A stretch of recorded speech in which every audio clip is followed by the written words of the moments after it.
really like to say, first of all, is just how delighted I am to be invited here by the Anatolia Center, and how impressed I am by the work of the Anatolia Center. I actually think that a center that is dedicated to multiculturalism, and basically in their mission statement, it is to make friends with the diverse communities that are in Hong Kong.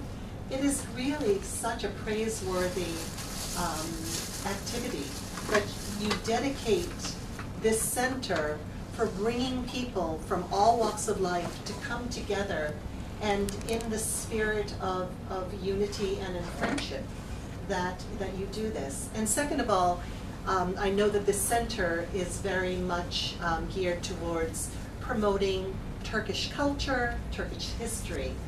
And so here, you've invited me to come and speak about the founder of my faith. I'm a Baha'i. We're going to be talking tonight about the founder of the Baha'i faith, Baha'u'llah, and how that actually intersects with this center in the way that the cornerstone of the Baha'u'llah's teaching was about unity, and how do we come together and create what's called a unity in diversity, which is not an easy thing, but his teachings are all about that, bringing unity to this planet so that we can actually establish peace in the next sort of epoch of mankind. But also, Baha'u'llah spent a lot of his time during probably his entire ministry in the Ottoman Empire. A part of the time was in Turkey, but in general, 40 years in the Ottoman Empire. So I'm very thankful that you've invited me to be able to talk about that, because you helped me to remember our wonderful visit to Turkey. My husband, my daughter, who's in the back, and my other children, we went and we spent a lot of time in Turkey following in the footsteps of Baha'u'llah, but also just enjoying the wonderful architecture and culture that is there. So thank you, and without further ado, I have put together 80 slides on a presentation, and we are not going to linger over these 80 slides. What I would like to do is just zip through the beginning of my presentation, because I wanted to give the concept of Baha'u'llah in Turkey, or Baha'u'llah in the Ottoman Empire, put it in context of who was Baha'u'llah, how did a man who grew up in Persia end up in the Ottoman Empire. So the beginning of my presentation will just be just a quick sort of laying a foundation to give context to the actual talk, which will be focused on his time in the Ottoman Empire.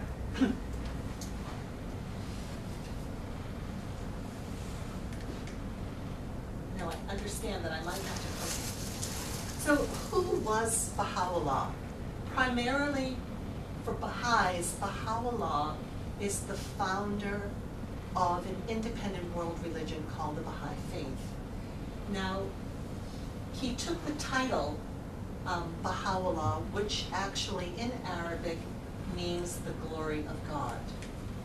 Now, central to Baha'u'llah's teachings is the oneness of God, that God is God of all the religions, the same God. The oneness of the world's religions, if you look at all the world's religions, they all teach the same spiritual truth. And then the oneness of God, the oneness of the world's religions, the oneness of humanity. There is no one group of people that is superior to another. We are all one people. So Baha'u'llah also talked about progressive revelation, that throughout history, God has sent down his messengers. Baha'is call them manifestations of God. And so we recognize Abraham and Krishna, Moses, Zoroaster. We recognize Buddha, Christ, Muhammad, and for the Baha'i faith, we believe that there have been two newest manifestations that have come, and that is the Bab and Baha'u'llah. Baha'u'llah was born Mirza Hussein Ali in November of 1987 in Tehran, Persia. He was the son of a nobleman who can trace his ancestry back to Persian royal dynasty. Mirza Buzurg spent a time with the Shah, and he became an eminent provincial governor and was widely regarded as one of Iran's greatest calligraphers. Baha'u'llah grew up in a very privileged, wealthy household. And yet, instead of pursuing a life of power and wealth and leisure, he chose to devote himself to a range of philanthropic activities and earned the title Father of the Poor. After his father's death, it was expected that he would go into a political career, but he had no desire to do so. In fact, the prime minister was informed of Baha'u'llah's decision, and he remarked, "Leave him to himself. Such a position is unworthy of him." Now, 19th century Persia, we are at a time in the Persian Empire that the Persian Empire has a lot of problems. And specifically, there's a lot of suffering of the people. You've had the Russian-Persian wars, there's a lot of loss of territory, there's a Great Depression with unemployment and hardship, there's migration, a fiscal crisis, and later there will be the Great Famine of 1870. So people are suffering. This is also a time, not only in Persia, but actually in the world, there was a period of messianic expectation. Not only was people expecting that the Messiah of the various religions would be coming in a fulfillment of various religious scripture, but they believed they were actually out there actively searching.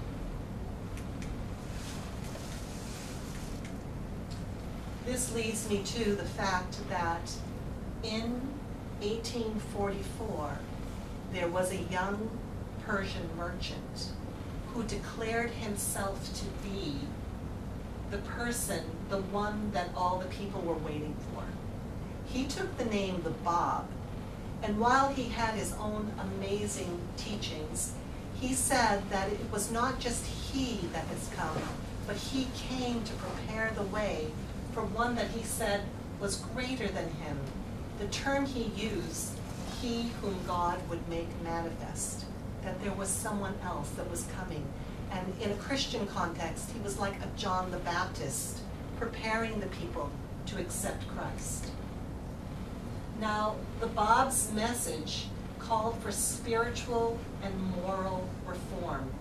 Central to his mission, which was only to last for 6 years, well, actually, that's a typo, 9 years, was to prepare the way for the coming of him whom God would make manifest.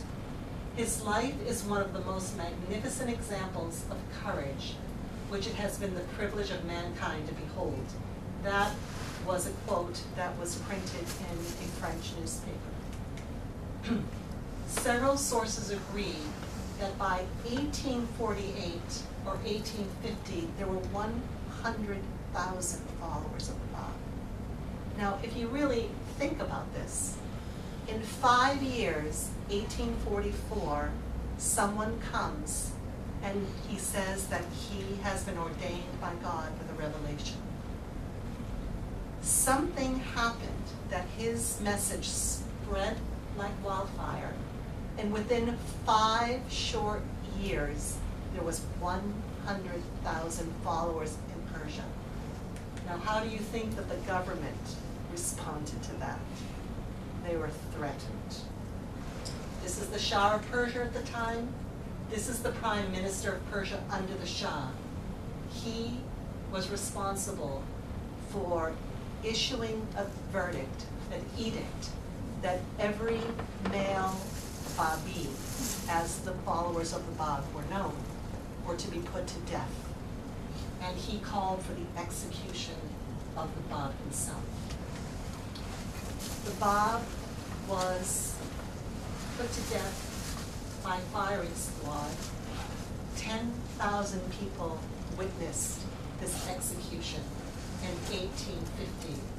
This is an extraordinary story. It's not within the context of my talk to speak about it. This could be the subject of its own talk. Following the execution of the Baha, 20,000 Baha'is were slaughtered. The first foreign newspapers start to cover the story of the Baha and this massive following and this massive execution. And France and the United States have the first coverage. The first coverage in the United States happens to be in the state of Vermont. Now, only because I think that this is quite interesting. You can't actually read this, but what this paragraph is saying that the Baha has really captured the minds of the intellectuals and the artists in France, from Sarah Bernhardt to Leo Tolstoy. But if I can actually read this, I'm not sure I can. It says, the complete sincerity of the Baha'is, their fearless disregard of death. I guess I can't read. And what they have undergone for the sake of their religion, their firm conviction in the truth of their faith, their admirable conduct towards mankind, and especially towards their fellow believers, continues to, oh, I'm so sorry. Anyway, it was an extraordinary article that was originally written in France. What happens 2 years later is Baha'u'llah is imprisoned in a place that was it's a dungeon in Tehran. It was a sewerage. This story is extraordinary, and I would just like to read one small section of this book, just that describes the Sea of Child. This is Baha'u'llah's writing. We were consigned for 4 months to a place foul beyond comparison. The dungeon was wrapped in thick darkness, and our fellow prisoners numbered nearly 150 souls, thieves, assassins, and highwaymen.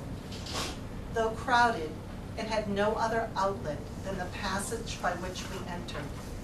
No pen can depict that place, nor any tongue describe its loathsome smell.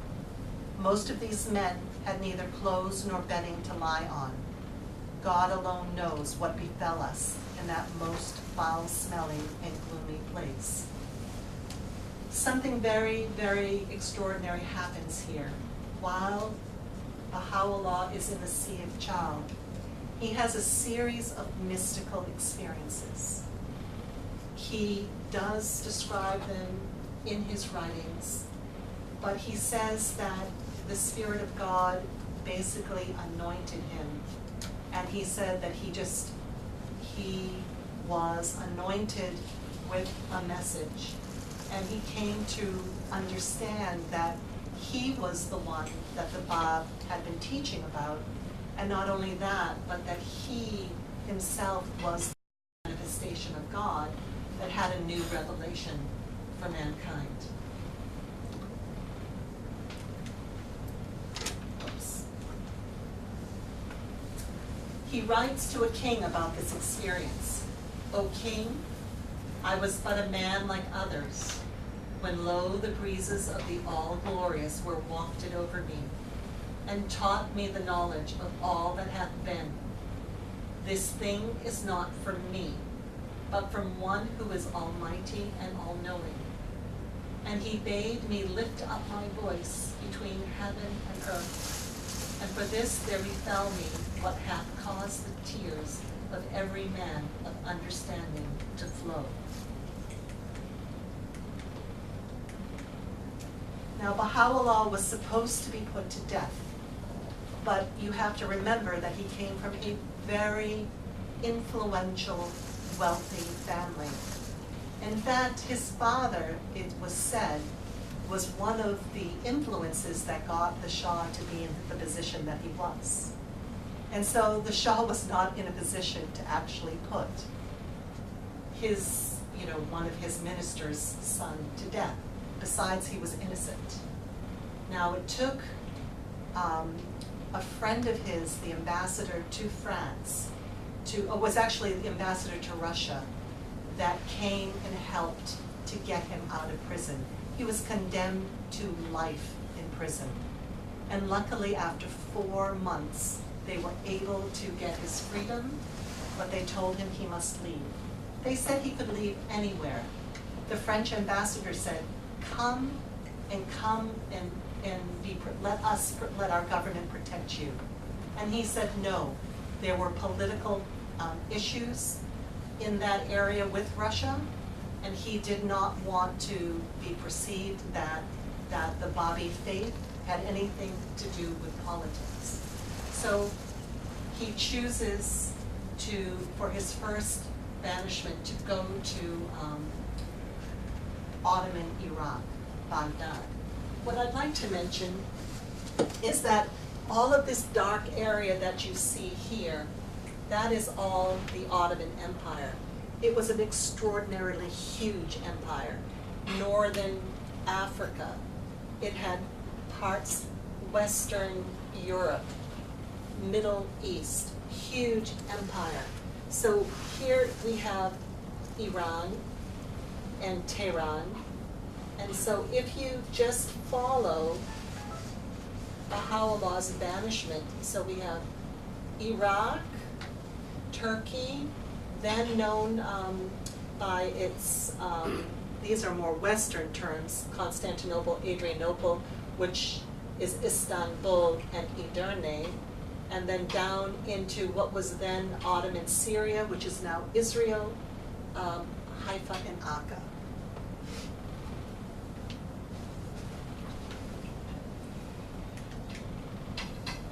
Ottoman Empire, one of the world's greatest empires that the world has ever seen, started in 1299. Now, the Ottoman Empire that Baha'u'llah was imprisoned in, you can see how huge it is, but by the time Baha'u'llah was there, it became smaller and smaller, mostly through wars and losing territories. Baha'u'llah arrives in Baghdad, May 1863. Several things very important happened during this period of Baha'u'llah being 10 years in Baghdad.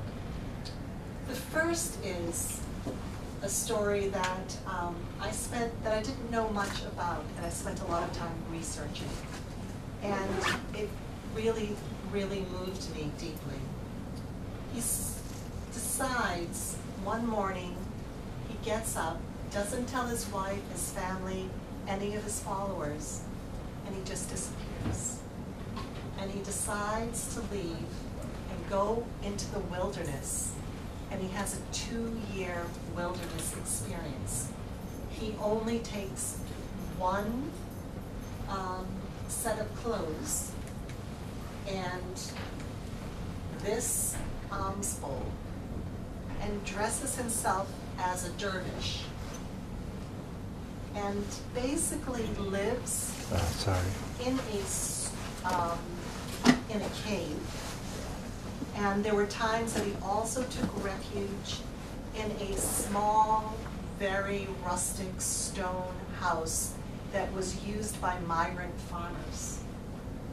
The first year in this cave, he said, was just basically a time of anguish.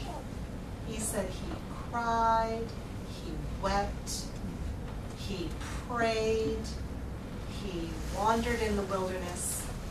And when I really thought about this, and we'll read some of his words that he wrote to a much beloved cousin later, 2 years later, when he comes back to Baghdad. He talks about this first year, and he says, "Our eyes rain tears of anguish, and in our bleeding hearts there surged an ocean of agonizing pain." The man Baha'u'llah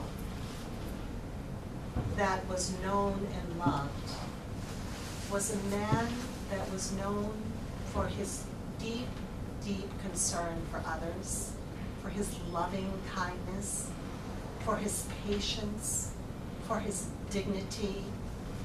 He was a man known for his virtuous character.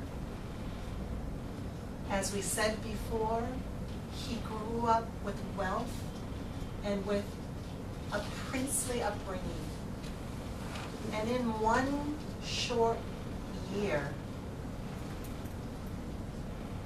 the man that he discovers and this movement that he thinks has hope for his country, not only the country but for the world, has been obliterated.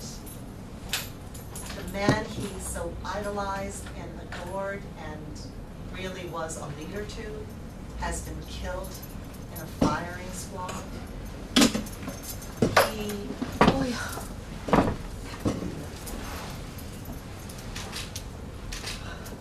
He is tortured himself.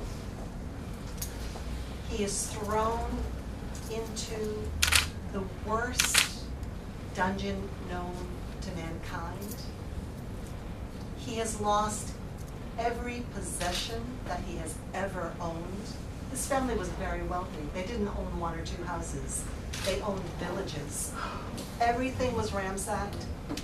Everything was taken. And he was forced to leave, all in a very short period of time. So I'm thinking about this anguish. Our eyes rain tears of anguish in our bleeding hearts, the kinds of things that must have been on his mind. But at the same time, he has been given this revelation. And I think about, because I grew up a Christian, I think about it in sometimes Christian sort of context of Christ being asked, "May this cup pass from me." So I'm sure all of this is happening in the mountains. He is within 3 days of walking distance of the town of Sulaymaniyah. In Sulaymaniyah, there is this Sufi order, and the Sufi leader has a dream, and he dreams about the Prophet Muhammad, and he dreams about Baha'u'llah. Now, the only people that have actually seen Baha'u'llah have been those migrant farmers, and they are so impressed by the level of his devotion and detachment that he's this dervish in the wilderness, just by himself, just 1 year, just praying. So slowly, slowly, word by word of mouth, his fame starts to be known in the village. The Sufi leader goes and he finds him and he brings him back to his Sufi order. They don't know who he is because he is disguised as a dervish. And so one day, one of the students comes in and they see his calligraphy, his writing, a holy writing. And he's absolutely dumbfounded. And he goes to the leader, and before they know it, they have embraced Baha'u'llah. He has become a part of their group. There's another extraordinary part of this too, because for the Sufis, this village area is all part of the Sunni Muslim territory. And Baha'u'llah, coming from Persia, is really from Shia part of the Muslim group. And usually the two don't really get along together. They're certainly not embraced, but they embraced Baha'u'llah. That was another extraordinary thing. So my husband is now telling me that I need to move along, but it is another one of these extraordinary stories that is a talk in and of itself. So I'm going to quickly get you through Baghdad. This is Baha'u'llah's house. He comes back, he begins to write prolifically. First thing he writes is this amazing book called The Seven Valleys and the Four Valleys. It's all based on basically sort of Sufi mystical, it's a Sufi-like mystical writing. It talks about that for a seeker, one must go through these different valleys, the valley of search, the valley of love, the valley of knowledge, unity, contentment, wonderment, true poverty until the absolute nothingness. I would like just to read one little section about this wonderful, wonderful book. This book was written because after Baha'u'llah leaves the mountains, the Sufis love him so much, they keep in correspondence. They didn't have internet in those days, so they actually wrote letters. And so lucky them, they all have letters written by Baha'u'llah still in their possession. It was a Sufi judge that had written a question, and Baha'u'llah wrote this book in response. Only when the lamp of search, of earnest striving, of longing desire, of passionate devotion, of fervent love, of rapture, and ecstasy is kindled within the seeker's heart, and the breeze of his loving kindness is wafted upon his soul, will the darkness of error be dispelled, the mists of doubt and misgivings be dissipated, and the lights of knowledge and certitude envelop his being. Just to give you just a flavor of the beauty of this writing. He also writes the Hidden Word, which is basically a body of ethical, again, beautiful in beautiful prose. In total, Baha'u'llah will come to write 100 volumes. And all of these volumes are available online through Amazon. Now, his main goal in coming to Baghdad is to resurrect the Babi community who has gone underground. Very, very quickly, Baha'u'llah establishes a very brilliant network to go between Iraq and Iran. And it's because in Baghdad there are these important holy shrines that pilgrims are constantly coming. So the Babis come as pilgrims, and they bring letters, and they give it to Baha'u'llah. Baha'u'llah answers the letters, and the pilgrims go back and bring it back to the Babi community. And then there are so many pilgrims coming from Iran to Baghdad that many of them hear about Baha'u'llah in his writings, and many of them embrace, which is now the Babi faith still, and go back. And so the Persian government is a bit perplexed. How is it we thought we had completely destroyed this faith, and yet they see it coming back to life and growing. Now, another very important happening in Baghdad at this time is that Baha'u'llah, for the very first time, declares in this garden, which is known as the Garden of Rizwan, Rizwan means paradise, he tells his followers that he is the one that the Bab had foretold was coming, and that he is a separate actual manifestation of God with a revelation for mankind. Now, this period of time of 12 days in the Garden of Rizwan is actually considered by Baha'is a holy festival. And we are actually in that time right now.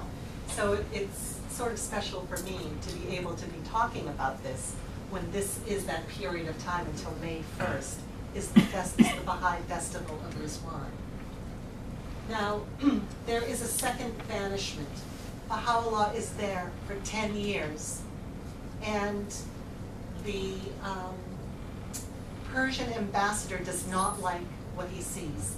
He sees that not only has the Babi faith being resurrected in Persia, but now not only are there Babis in Baghdad, but that so many people in the government, influential people, educated people, are admiring and following Baha'u'llah.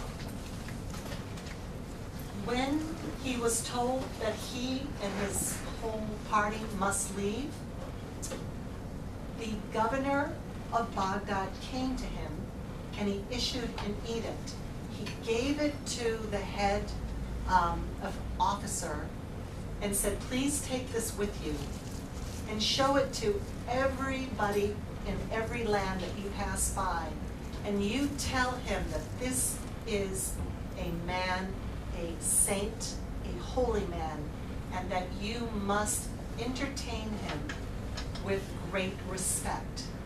And so, much to the horror to the Persian ambassador, he spends 3 months traveling from Baghdad to Istanbul.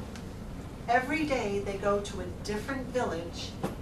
Every day all the townspeople come out. They welcome him, they feed him, and they ask for him to teach them. Every place, every day, for 3 months, more and more followers. Absolutely the opposite of what the Persian government was hoping. He arrives in Istanbul and only spends a very short time there. Now, Istanbul was not the Istanbul that we know today, nor was it the Istanbul that was the time when it was, you know, a really great city of culture. It was really at the time of its decline in the 19th century. When he gets to Istanbul, he is treated as a guest. He is not treated as a prisoner. He is treated as a guest. And all of the high-ranking officials come out, and they want Baha'u'llah to know that he is viewed as a person of high social rank, and that his status is that of a political exile, not a prisoner. Now, I have a few pictures of places that Baha'u'llah spent time in. This mosque was where Baha'u'llah lived in this vicinity, in this neighborhood, and he came to this mosque for his noon prayers.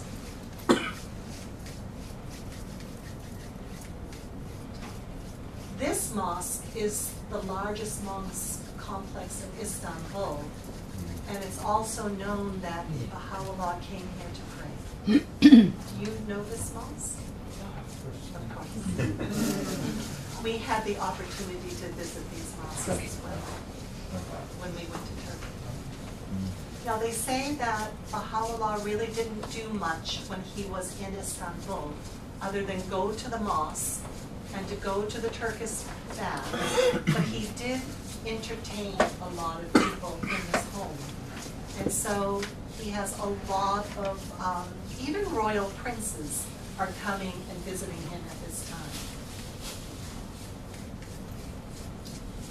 The Sultan of the Ottoman Empire, during the entire time that Baha'u'llah was in Istanbul, Edirne, and then later in Akka, Baha'u'llah was never freed from house arrest. until his death. He receives a tablet. Baha'u'llah writes to him.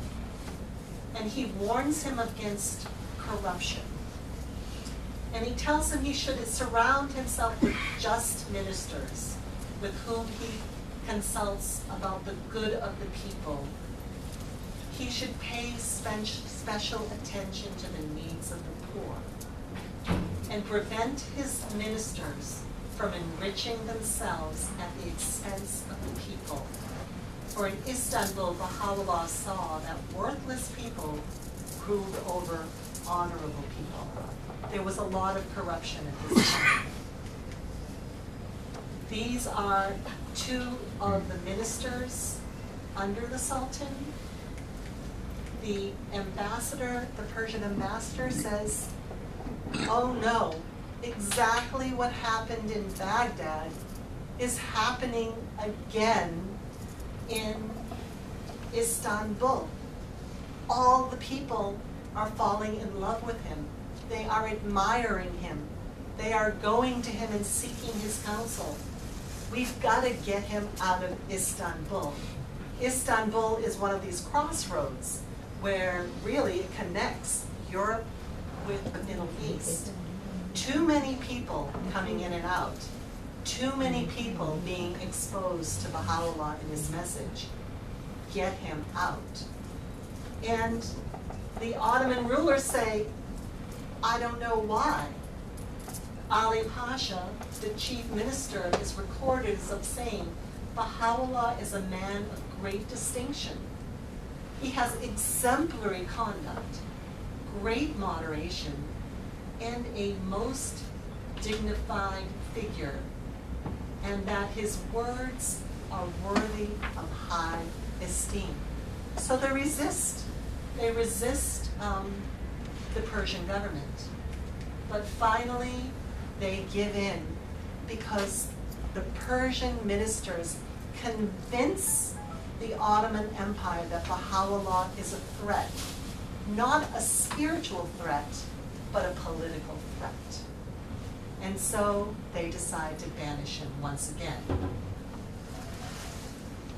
Baha'u'llah writes to this Ali Pasha, who's the minister. No, he writes, I'm sorry, this is what he writes back home in Persia to the ambassador of Persia.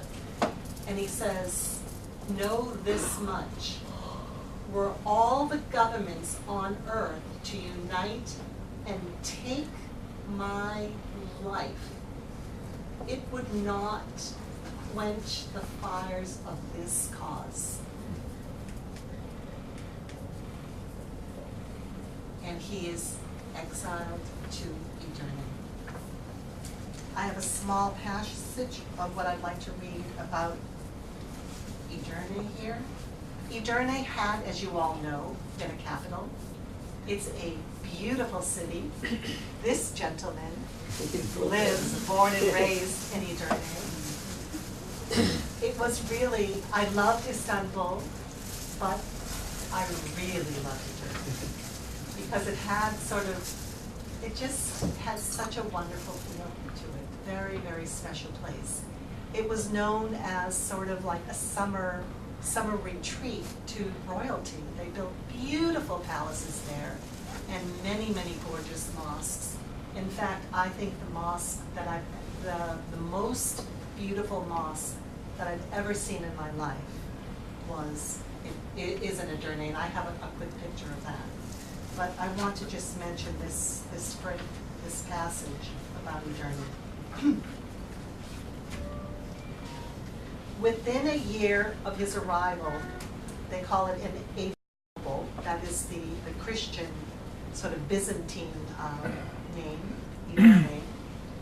Their prisoner had attracted first the interest and then the fervent admiration of figures prominent in both the intellectual and administrative life of the region. Does this sound familiar? It happened in Baghdad. It happened in Istanbul. It's happening again. He is winning over all the admiration of the intellectuals and the government administrators. To the dismay of the Persian consular representative, two of the most devoted of these admirers were the governor of the province and the leading Sunni religious dignitary. In the eyes of his hosts and the public general, the exile was a moral philosopher and a saint, the validity of whose teachings was reflected not only in his personal example of his own life, but in the changes they effected among the flood of Persian pilgrims who flocked to this remote center of the Ottoman Empire in order just to visit him. So it continues. His teachings, his admiration, his followers. This is the Great Mosque. You can pronounce that mosque. Could you tell us a little bit about it? Selimiye. Selimiye. Yes. This place is beautiful. Was this your mosque? This is also from the. It's the most difficult to build among all of the mosques around the world. The man was called Mimar Sinan, architecture Sinan. He's the most famous Yes. in the Ottoman Empire. Yeah, and that mosque was the most beautiful part of his life. At that time he was 90 years old, and he said that before I was a student, now I made this mosque as a master. So this is the piece, this is the master art of his life. And in this mosque, when the house where Baha'u'llah lived in Edirne, I've been to the house, you can see in the backyard this mosque. So Baha'u'llah went every day to this mosque. Now there's another tragic chapter in Baha'u'llah's life that happens in Edirne, and I will just mention it briefly. There is an internal rift amongst the Babis themselves, and unfortunately it is with Baha'u'llah's own brother, and he is jealous of the leadership of Baha'u'llah. This is an age-old story from Egyptian pharaohs to kings, and this experience. But unfortunately, this brother tries to assassinate Baha'u'llah. And so he is poisoned twice. They go to the Turkish baths, they try to get his father to slit his throat. There's many, many attempts on his life. And there is a parting. And so this happens in Baha'u'llah, in this chapter of Baha'u'llah being here. And it caused him great, great stress. Now, I think I just did something. So he calls it the most great separation.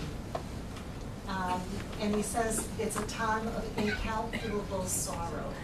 He says it ages him physically. He says, he who for months and years I reared with a hand of loving kindness has risen to take my life. The cruelties inflicted upon me by my oppressors have bowed me down and turned my hair white. Thou hast perpetrated against thy brother what no man hath perpetrated against another.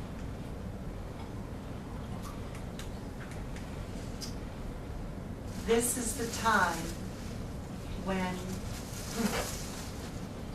the Baha'i faith in actuality is born. So the Baha'i faith is actually born in Turkey. Baha'u'llah is from Persia.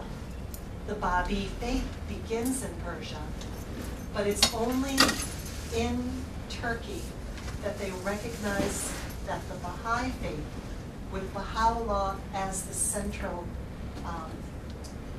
teacher, is independent from the Bab faith. They start calling themselves Baha'is. They start using this term, Ya Baha'u'llah, which is a greeting that Baha'is use for each other, which 150 years later we still use. In Edirne, Baha'u'llah writes letters to all the kings and rulers. He writes, these letters are known. He writes to Kaiser Wilhelm. He writes to Napoleon, Pope Pius. He writes to Queen Victoria, who writes back. And of course to the Sultan and to the Shah. He sends the letter to the Shah with, in the hands of a 19-year-old devoted believer who volunteers for the job. And that 19-year-old is put to death for just being the messenger of the letter. So beginning in September 1867, Baha'u'llah wrote a series of letters. In these writings, he openly proclaims his station, speaking of the dawn of a new age. And these letters are put in a book, which it's going to be my pleasure to give to you at the end of tonight's talk.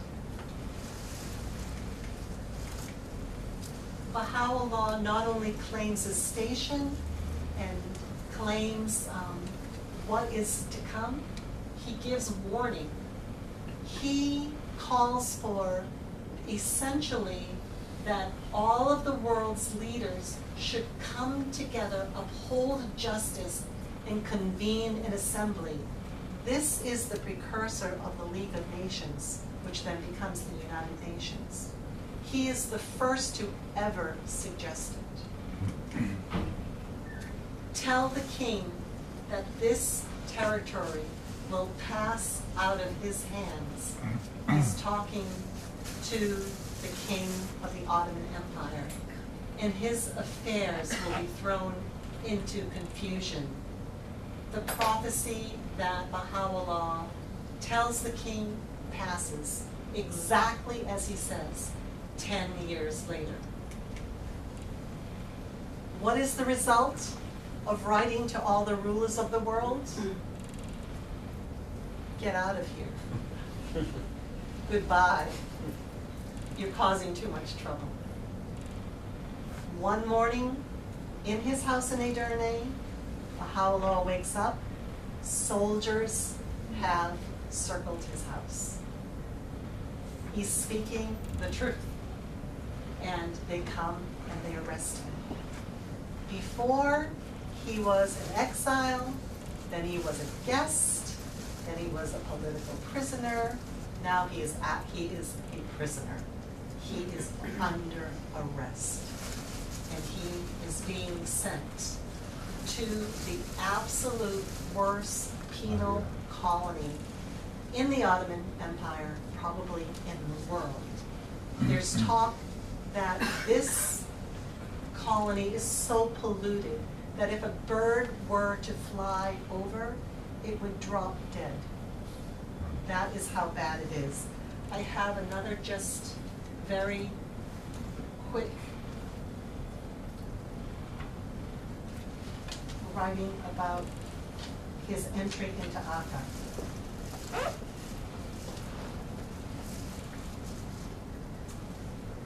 First, this paragraph talks about the irony of sending Baha'u'llah to the Holy Land. I mean, they've been sending him to all these places because they intend to what? Completely squash the faith. But that has not happened. In fact, in every place that they keep sending him, what happens? The faith is being spread. The faith is growing. The faith is getting now international exposure. Only a few weeks before Baha'u'llah's arrival, the main leadership of the German Protestant Templar movement sailed from Europe to establish at the foot of Mount Carmel a colony that would welcome Christ, whose advent they believed to be imminent. These are another group of people who believe that the Messiah is coming and actively pursuing them. They leave their home in Germany for whatever their prophecy or why ever they believe this. They go and they make a settlement at the base of Mount Carmel, and they actually write and carve inscriptions on their homes. We have seen these inscriptions that say in German, Der Herr ist nah. I hope nobody speaks German here because I just utilized the German language. The Lord is near. This is significant, and I will come back to this. Remember, this is at the base of Mount Carmel. So we have Baha'u'llah in Akka, the prison city of Akka. He spends 2 years in another terrible prison where one of his sons dies, and several of his followers die in this prison from an outbreak of malaria. And at some point, when the Sultan dies, he's allowed some freedom. His son, Abdul Baha, goes and knows his father loves the countryside and gardens, and he secures him a couple of mansions, and just to be out in the countryside, and Baha'u'llah moves to this mansion of Baji outside of Akka. While he is there, this is the actual room. Baha'is go on pilgrimage to this place. You can see this room. While he's there, a Professor Brown from the United Kingdom comes and meets him. And what is particularly important about this meeting is that it's the first meeting with a Western scholar who actually records it. So we have it written. And what Professor Brown from Cambridge University, he is a scholar of Middle Eastern religions. What Professor Brown, in meeting Baha'u'llah, says, "The face of him on whom I gazed, I can never forget, though I cannot describe it. Those piercing eyes seemed to read one's very soul. Power and authority sat on that ample brow. No need to ask in whose presence I stood, as I bowed myself before one who is the object of a devotion and love which kings might envy and emperors sigh for in vain." Baha'u'llah dies in this mansion. The cable that went around the world was, "The Sun of Truth hath set." Baha'u'llah was tortured, condemned to death, imprisoned, and exiled for 40 years. His crime? His liberal, extremely tolerant, and progressive message of hope, unity, and peace. He told Professor Brown, "We desire the good of the world and the happiness of the nations." This is the burial place of Baha'u'llah, the holiest place for Baha'is. It represents the Baha'i Qibli, the direction of prayer.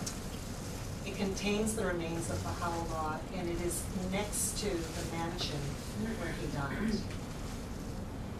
This is what that mansion and the gardens look like now. These gardens are now protected by UNESCO. They are a UNESCO World Heritage Site.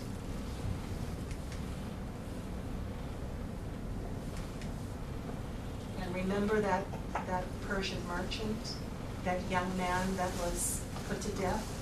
by firing squad, his remains are here.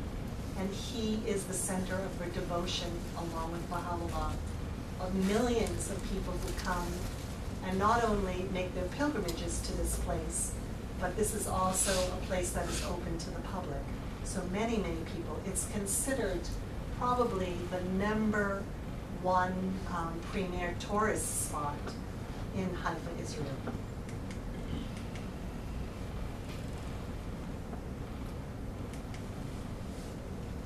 And remember Mount Carmel, where those Germans made their colony. According to prophecy from all of the holy books, that God would come and pitch his tent on Mount Carmel. And this is where the Baha'i World Center of the faith that Baha'u'llah founded can be found. The center is the Universal House of Justice, which is the Baha'i governing body. The Baha'i World Center crowns Mount Carmel in fulfillment of prophecies of old. Baha'is around the globe believe Baha'u'llah's prophetic vision of a united world of peace is attainable. A world not of hatred and strife, but based on justice and the creation of unity and diversity. It is the next stage in the evolution of mankind. I'd like to read my one last final quote in Baha'u'llah's own words. Baha'u'llah says that peace will come. It is the next stage of our civilization. How we get there is the question. But what he says is, yet so it shall be. These fruitless strifes, these ruinous wars, shall pass away, and the most great peace shall come. We spend our lives trying to unlock the mystery of the universe, but there was a prisoner, Baha'u'llah, in Palestine, who had the key, Leo Tolstoy. Thank you very much for coming and listening to me.